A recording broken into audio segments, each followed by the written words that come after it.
സഭയായി പ്രസംഗത്തിനായി തിരഞ്ഞെടുത്തിരിക്കുന്ന വിഷയം സ്ത്രീകൾ പരിവർത്തനത്തിന്റെ പ്രഘോഷകരും പ്രയോക്താക്കളും എന്നുള്ളതാണ്. Woman proclaimers and implementers of transformation. അതിന് ആധാരമായി തിരഞ്ഞെടുത്തിരിക്കുന്ന വേദഭാഗം ഇന്ന് നാം ഏവൻഗേലിയോനായി വായിച്ച മത്തായിയുടെ സുവിശേഷം 28-ാം അധ്യായം അതിന്റെ 1-7 വാക്യങ്ങൾ. Mathew chapter 28 verses 1 and 7. ശബത്ത് കഴിഞ്ഞ് ആഴ്ചവട്ടത്തിന്റെ 1-ാം ദിവസം വെളുക്കുമ്പോൾ മഗ്ദലക്കാരി മറിയയും മറ്റേ മറിയയും കല്ലറ കാണുവാൻ ചെന്നു. 7-ാം വാക്യം. അവൻ മരിച്ചവരുടെ ഇടയിൽ നിന്ന് ഉയർത്തെഴുന്നേറ്റു എന്ന് വേഗം ചെന്ന് അവന്റെ ശിഷ്യന്മാരോട് പറഞ്ഞു. നമുക്ക് ഒരു നിമിഷം പ്രാർത്ഥിക്കാം. ഞങ്ങളെ സ്നേഹിക്കുന്ന നല്ല കർത്താവേ, ഞങ്ങൾ അവിടുത്തെ സന്നിധിയിൽ വചനവുമായിട്ടായിരിക്കുന്നു. ദൈവമേ, ഞങ്ങളുടെ ഹൃദയങ്ങളോട് അവിടുന്ന് സംസാരിച്ചു കൊള്ളണമേ. കർത്താവേ, പറയുന്ന അറിയുടെ വായിലെ വാക്കുകളും കേൾക്കുന്ന ജനത്തിന്റെ ഹൃദയത്തിലെ ധ്യാനവും നിനക്ക് പ്രസാദകരമായി തീരണമേ. കർത്താവേ, അവിടുന്ന് ഞങ്ങളോട് സംസാരിക്കണമേ. ഈ വചനം കേൾവി അനുഗ്രഹത്തിന് മുഖാന്തരമാക്കി തീർക്കണേ. ബലഹീനനായ അടിയനെയും ശക്തിപ്പെടുത്തിക്കൊള്ളണേ. സകലതും യേശുവിന്റെ നാമത്തിൽ തന്നെ. വേദപുസ്തക സുവിശേഷങ്ങളിൽ ഏകദേശം 6 മറിയമാരെ കുറിച്ച് പറയുന്നുണ്ട്. അതിൽ പ്രാധാന്യം അർഹിക്കുന്ന ഒരു വ്യക്തിയാണ് മഗ്ദലക്കാരത്തി മറിയ. 4 സുവിശേഷങ്ങളിലായി ഏകദേശം 16 പ്രാവശ്യമാണ് മഗ്ദലക്കാരത്തി മറിയയെ കുറിച്ച് പരാമർശിച്ചിരിക്കുന്നത്. ഗലീല പട്ടണത്തിലെ മഗ്ദല എന്ന ഗ്രാമത്തിൽ നിന്ന് ഉള്ളവളാണ് എന്ന് കരുതപ്പെടുന്നു. ലൂക്കോസിന്റെ സുവിശേഷം 8-ാം അധ്യായം 2-ാം വാക്യത്തിൽ വ്യക്തമാണ് മറിയയുടെ ജീവിതത്തിൽ 7 ഭൂതങ്ങൾ ബാധിച്ചിരുന്നു. അതിനെ യേശു സൗഖ്യമാക്കുകയും സൗഖ്യമായതിനു ശേഷം മറിയ തന്റെ യേശുവിന്റെ പരസ്യ ശുശ്രൂഷയിൽ യേശുവിനെ അനുഗമിച്ചതായി കാണുവാനായി സാധിക്കും. യേശുവിന്റെ കൂടെ പ്രഭാഷണങ്ങൾ കേൾക്കുവാനും യേശുവിന്റെ പഠിപ്പിക്കലുകൾ പങ്കാളിയാക്കുവാനും തന്നാൽ കഴിയുന്ന വിധ ശുശ്രൂഷയും മറിയ ചെയ്തു വരുന്നതായി നമുക്ക് പല സുവിശേഷങ്ങളിലായി കാണുവാനായി സാധിക്കും. ഇന്ന് നാം ചിന്തിക്കുന്ന വിഷയം ട്രാൻസ്ഫോർമേഷനെ കുറിച്ചാണ്. മറിയയുടെ ജീവിതത്തോടും നമ്മുടെ ജീവിതത്തോടും ചേർന്ന് ട്രാൻസ്ഫോർമേഷനെ കുറിച്ച് ചിന്തിക്കുവാനാണ് ഞാൻ ആഗ്രഹിക്കുന്നത്. എന്താണ് പരിവർത്തനം? ഒരു വ്യക്തിയുടെയോ അല്ലെങ്കിൽ ഒരു വസ്തുവിന്റെയോ രൂപത്തിലോ ഭാവത്തിലോ ഏറ്റവും മെച്ചപ്പെട്ട രീതിയിൽ ഒരു മാറ്റം വരുന്നതിനെയാണ് പരിവർത്തനം എന്ന് പറയുന്നത്. ഈ മറിയയുടെ ജീവിതത്തെ നാം പരിശോധിക്കുമ്പോൾ പരിവർത്തനത്തിലൂടെ പോയ അത്ഭുതകരമായ ഒരു അനുഭവം നമുക്ക് കാണുവാനായി സാധിക്കും. നമ്മുടെ ജീവിതത്തോട് ചേർന്ന് ആ പരിവർത്തനത്തിന്റെ വിവിധ ഘട്ടങ്ങളെ നമുക്കൊന്ന് പരിശോധിക്കാം. ഒന്നാമതായി സ്വയത്തെ തിരിച്ചറിയുന്ന മറിയ. മറിയയുടെ ജീവിതത്തിൽ 7 ഭൂതങ്ങൾ ബാധിച്ചിരുന്നു. തനിക്ക് ഒരു പ്രശ്നമുണ്ടെന്ന് മനസ്സിലാക്കി അതിനെ ദൈവസന്നിധിയിലേക്ക് കൊണ്ടുചെല്ലുവാൻ അവൾ ഇടയായി. തന്റെ പ്രശ്നത്തിനുള്ള പരിഹാരം യേശുവിന്റെ അടുക്കൽ മാത്രമാണെന്ന് തിരിച്ചറിഞ്ഞ അവൾ യേശുവിന്റെ അടുക്കൽ തന്റെ സൗഖ്യത്തിനായി ചെല്ലുകയുണ്ടായി. അങ്ങനെയാണ് അവൾ സൗഖ്യപ്പെടുന്നത്. ഇന്ന് നമ്മുടെ ജീവിതത്തിലേക്ക് നാം ഒന്ന് നോക്കുമ്പോൾ നമ്മുടെ ഉള്ളിലും ചെറിയ ചെറിയ കുറെ ഭൂതങ്ങളില്ലേ? അത് പല രീതിയിലാകാം. ഒന്ന് അസൂയയുടെ രീതിയിലാകാം, അല്ലെങ്കിൽ ദേഷ്യം, നിരാശ, കോപം, അഹംഭാവം, അമിതമായ ഉത്കണ്ഠ, നിരാശ, മൊബൈൽ ഫോണിന്റെ അമിത ഉപയോഗം, അല്ലെങ്കിൽ സാമൂഹിക മാധ്യമങ്ങളുടെ അമിത ഉപയോഗം. ഇങ്ങനെ പല പല ഭൂതങ്ങൾ നമ്മുടെ ഉള്ളിലുമുണ്ട്. ഇതൊക്കെ നമ്മളെ ക്രിസ്തുവിലേക്കുള്ള യാത്രയിൽ പല തടസ്സങ്ങളും സൃഷ്ടിക്കുന്നുണ്ട്. എന്നാൽ അവയൊക്കെ തിരിച്ചറിഞ്ഞ് യേശുവിന്റെ അടുക്കലേക്ക് കൊണ്ടുവരുവാൻ നമുക്ക് സാധിക്കണം. അപ്പോഴാണ് നമ്മുടെ ജീവിതത്തിലും ഒരു ട്രാൻസ്ഫോർമേഷൻ ഉണ്ടാകുന്നത്. നമ്മുടെ ജീവിതത്തിൽ തടസ്സമായി നിൽക്കുന്നതിനെ ഒക്കെയും മാറ്റുവാൻ ദൈവത്തിന്റെ അടുക്കലേക്ക് കൊണ്ടുവരേണ്ടത് അത്യാവശ്യമാണ്. പരിശുദ്ധാത്മാവ് നമ്മുടെ ഉള്ളിൽ വരുമ്പോൾ നമ്മൾക്ക് ഇതിനെക്കുറിച്ചൊക്കെ ബോധ്യം വരുമെന്ന് നമുക്ക് വചനത്തിൽ കാണുവാനായി സാധിക്കും. രണ്ടാമതായി വചനത്തിലൂടെ അല്ലെങ്കിൽ വചനാധിഷ്ഠിതമായ പുനഃക്രമീകരണം, റീഇൻവെൻഷൻ ത്രൂ വേർഡ് ഓഫ് ഗോഡ്. റോമാലേഖനത്തിൽ ഇപ്രകാരം പറയുന്നു: ക്രിസ്തുവിനോട് അനുരൂപരായി തീരുവാനാണ് ദൈവം നമ്മളെ രക്ഷിച്ചതെന്ന്. എന്താണ് അതുകൊണ്ട് അർത്ഥമാക്കുന്നത്?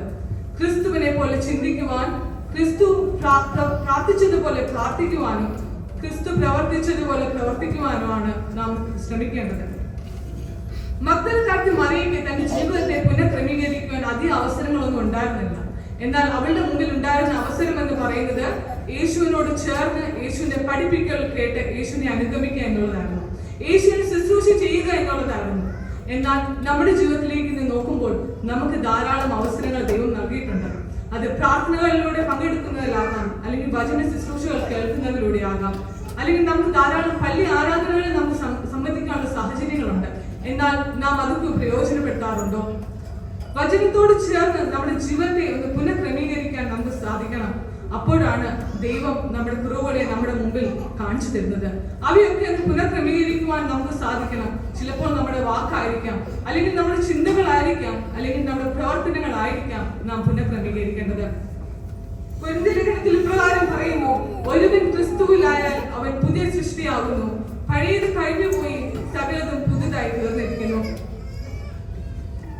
ഇങ്ങനെ നാം പുനഃക്രമീകരിച്ച് മുമ്പോട്ട് വരുമ്പോൾ നമ്മുടെ ജീവിതത്തിൽ അനേകം പ്രതിസന്ധികൾ ഉണ്ടാവും, അല്ലെങ്കിൽ അനേകം പരിമിതികളായിരിക്കും നമ്മൾക്ക് കാണുവാനായി സാധിക്കാം.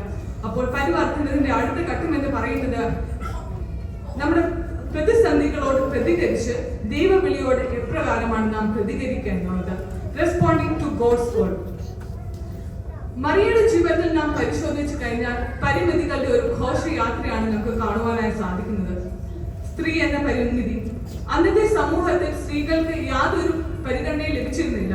യഹൂദ പുരുഷന്മാർ പ്രാർത്ഥിച്ചിരുന്നത്, ഒരു സ്ത്രീയായി എന്നെ സൃഷ്ടിക്കാത്തതിൽ ദൈവമേ നിനക്ക് സ്തോത്രം ചെയ്യുന്നു എന്നാണ് പ്രാർത്ഥിച്ചിരുന്നത്. രണ്ടാമതായി ഭൂതബാധയുടെ ബാധിച്ചിരുന്ന ഒരു സ്ത്രീ.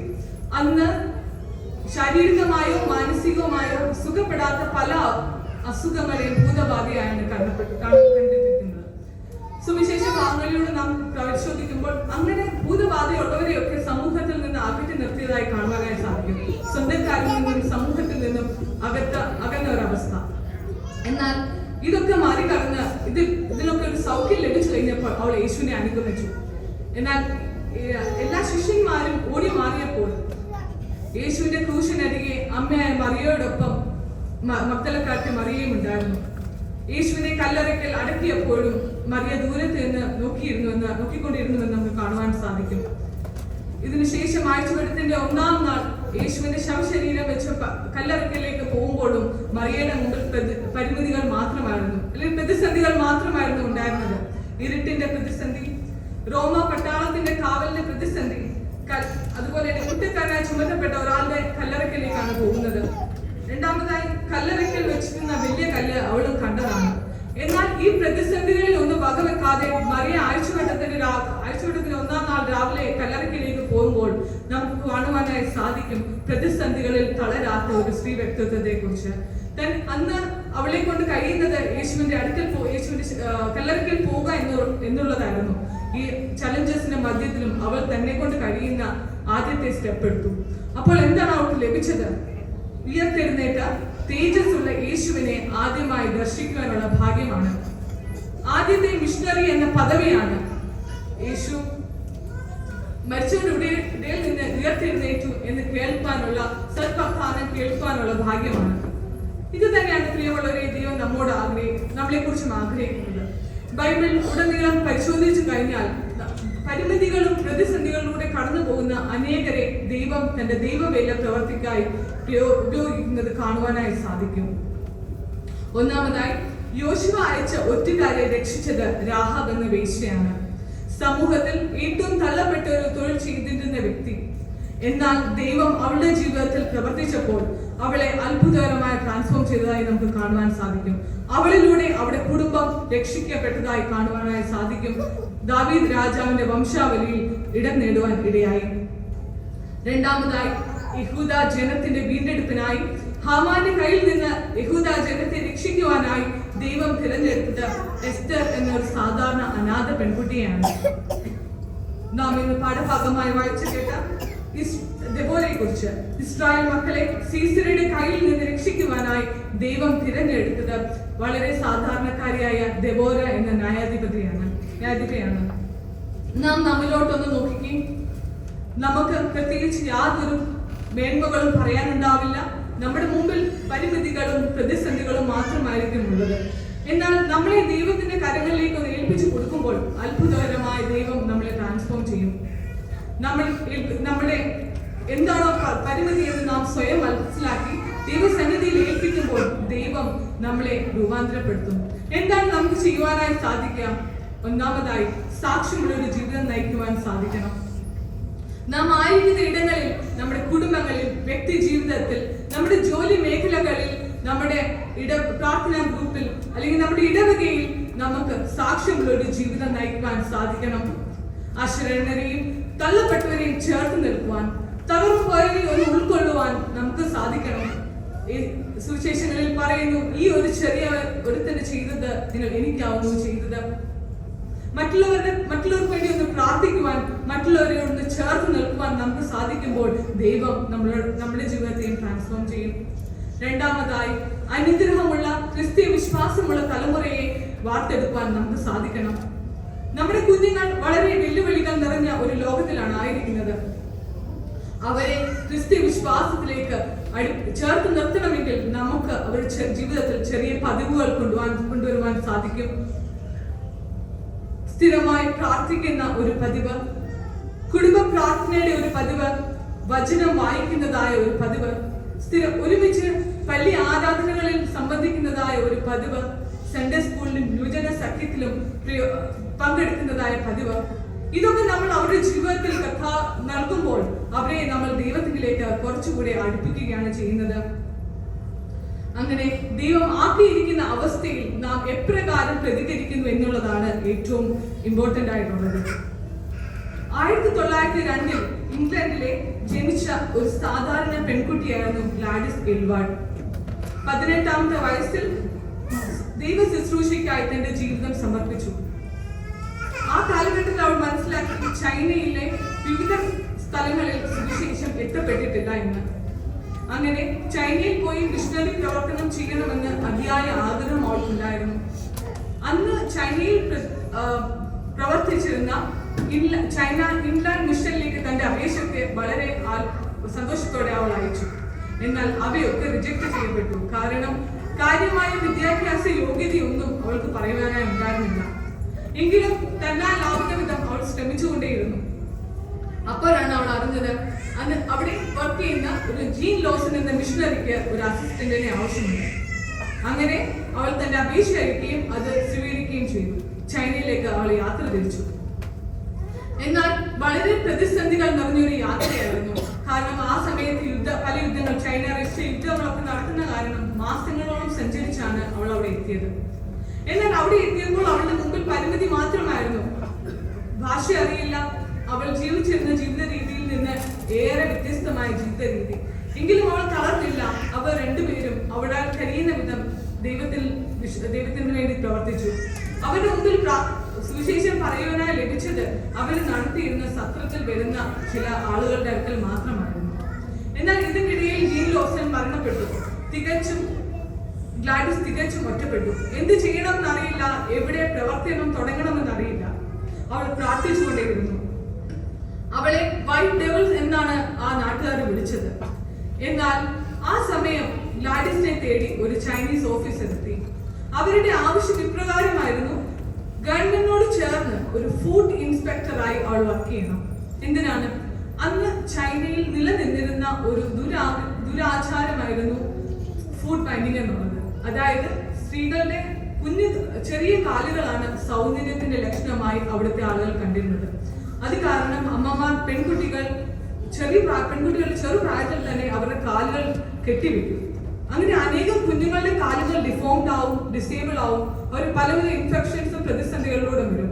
ഇത് ഗവൺമെന്റ് ബാൻ ചെയ്തിട്ടും ഇത് ജനങ്ങളിലേക്ക് എത്തിക്കുവാനോ അവരെ ബോധവൽക്കരിക്കുവാനോ ആരും ഉണ്ടായിരുന്നില്ല.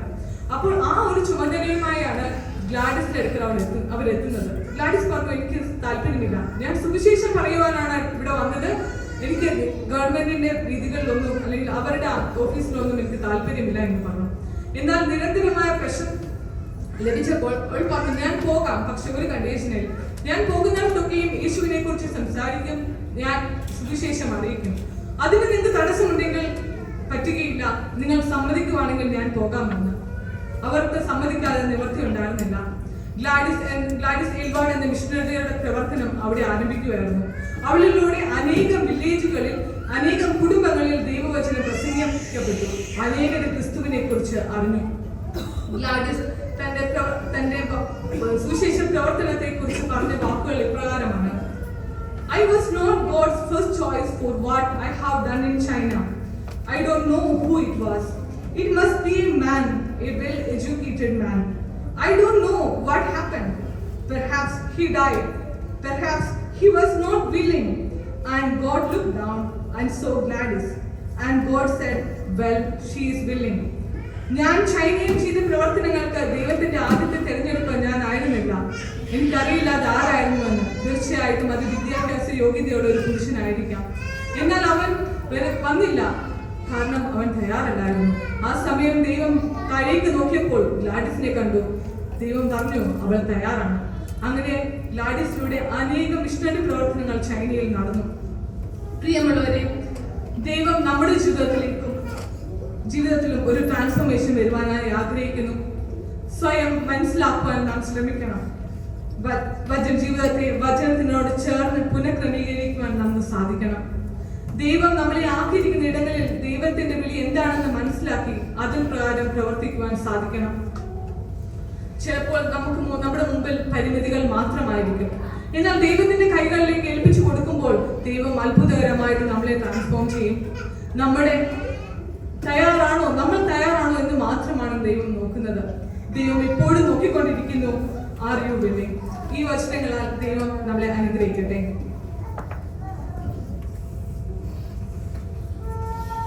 കണ്ണുകളടയ്ക്കാം, പ്രാർത്ഥിക്കാം. ദൈവം വളരെ ചുരുക്കമായിട്ട് പോയി പ്രാർത്ഥിക്കാം.